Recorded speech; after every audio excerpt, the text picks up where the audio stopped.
नमस्कार मंडळी, आज आपण दिवाळीची कथा ऐकणार आहोत. एक वृद्ध ब्राह्मण होता. तो रोज पिंपळाच्या झाडाला पाणी घालायचा. पिंपळातून रोज एक मुलगी बाहेर येत असे आणि म्हणायची, बाबा मी तुमच्यासोबत येऊ. हे ऐकता ऐकता ब्राह्मण देवता दिवसेंदिवस अशक्त होऊन गेले. एके दिवशी ब्राह्मणीने विचारले, काय झाले आहे? वृद्ध ब्राह्मण म्हणाले, पिंपळातून एक मुलगी बाहेर येते आणि म्हणते की ती माझ्यासोबत येणार आहे. ब्राह्मण म्हणाली, तर ठीक आहे, उद्या तिला घरी घेऊन या. आपल्या घरी आधीच 6 मुली आहेत, ती 7वी मुलगी आली तर काय हरकत आहे.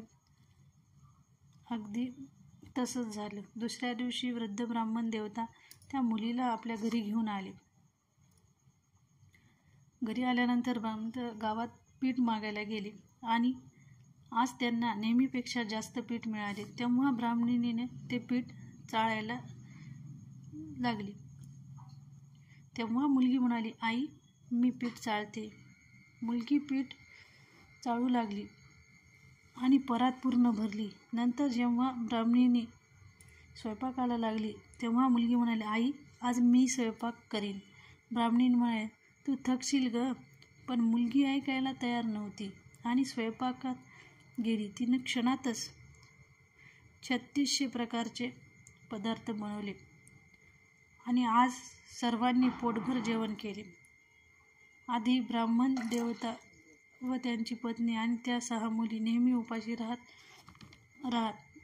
रात्री ब्राह्मणीचा भाऊ आला आणि म्हणाला, ताई मी जेवण करणार. ब्राह्मण विचारात पडली की रात्रीचे जेवण कुठून आणायचे. तेव्हा मुलीने विचारले, आई तुम्ही इतकी का चिंताग्रस्त दिसतात. ब्राह्मणी म्हणाली, काय सांगू, तुझा मामा आला आहे आणि त्याला जेवण हवं आहे, पण आमचं जेवण संपलं आहे. मुलगी म्हणाली, आई इतकंच ना, तुम्ही काळजी करू नका, मी बनवते. असं म्हणत तिने स्वयंपाकघरात जाऊन मामासाठी पुन्हा 3600 पदार्थ बनवले. मामा जेवला आणि म्हणाला, असं जेवण याआधी कधीच केलं नव्हतं. ब्राह्मणी म्हणाली, भावा ही तुझी पाहुणी भाची आहे, तिनेच बनवलं आहे. संध्याकाळी मुलगी म्हणाली, आई चोखा लावा आणि त्यात दिवा लावा. आज मी वरच्या मजल्यावर झोपीन. ब्राह्मणी म्हणाली, बेटा तिथे झोपू नकोस, तुला भीती वाटेल. पण मुलगी म्हणाली, आई मी घाबरणार नाही. ती म्हणाली, मी आत गोठ्यातच झोपेन. असं सांगून रात्री गोठ्यात जाऊन झोपली. मध्यरात्री ती मुलगी उठली आणि सर्वत्र नजर फिरवल्या तर तिला फक्त धन दिसले. त्यानंतर ती गोठ्याच्या बाहेर जाऊ लागली तर वृद्ध ब्राह्मण देवता झोपलेले होते. त्यांनी तिला जाताना पाहिलं आणि विचारलं, बेटी मध्यरात्री तू कुठे चाललीस? मुलगी म्हणाली, बाबा मी तुमची दरिद्रता दूर करण्यासाठीच आले होते. तुम्हाला ती दूर करायची आहे का, तर दूर करून देऊ शकते. मुलीने वृद्ध ब्राह्मण देवत्याच्या घरातही सर्वत्र पाहिलं तर सर्व ठिकाणी धनच धन दिसत होते आणि मग ती मुलगी निघून गेली. सकाळी सर्वजण उठले तेव्हा मुलगी दिसली नाही. तिला शोधू लागले की ती पाहुणी मुलगी कुठे गेली असेल. तेव्हा ब्राह्मण देवता म्हणाले, ती लक्ष्मी माता होती. तिने आपल्या दरिद्रतेसह माझीही दरिद्रता दूर केली. हे लक्ष्मी माता, जसं तू आमची दरिद्रता दूर केलीस तशी सर्वांची करावी. या कथेला सांगताना व ऐकताना हुंकारा भरत सर्वांच्या घरी धनाचा भंडार भरत जावे. प्रेमाने म्हणा, जय लक्ष्मी माता, जय लक्ष्मी माता. याचबरोबर मित्रांनो, आपण दुसरीही लक्ष्मीची कथा ऐकणार आहोत. लक्ष्मी माताची अन्य कथा अशी आहे. प्राचीन काळात एका गावात एक गरीब ब्राह्मण राहत होता. तो नित्यनियमाने श्री विष्णूची भगवानाची पूजा करत असे.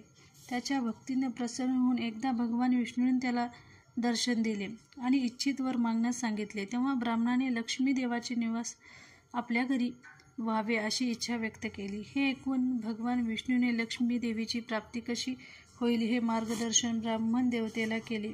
भगवान विष्णूने म्हणाले, मंदिरासमोर एक स्त्री येते की जी रोज येथे उपले थापले तिला तुझ्या घरी येण्याचं आमंत्रण दे. ती स्त्री देवी लक्ष्मी आहे आणि देवी लक्ष्मी तुझ्या घरी येईल तेव्हा तुझं घर धनधान्याने भरून जाईल, असं सांगून भगवान विष्णू अदृश्य झाले. दुसऱ्या दिवशी सकाळी